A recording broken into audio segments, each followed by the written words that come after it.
benefit sa pagbabike na nakukuha mo?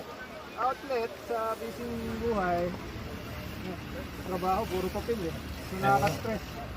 Ano yung stress level ng nature ng trabaho, sobrang taas. So kailangan ng konting outlet para medyo malibang, ma-divert yung utak. Kailangan eh, number one yung mental health eh. Ano nga pong pangalan, sir? Joel po, Joel. Joel. Yeah. Attorney Joel. Opo. Attorney Joel. Dito tayo nagpa-practice sa Pasay.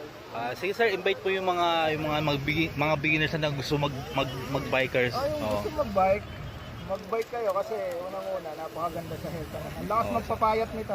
Long life pa. Long life pa. Tsaka yung mga professionals na busy din sa trabaho, ay recommend na mag-bike dahil hawak niyo oras niyo dito eh. Tama.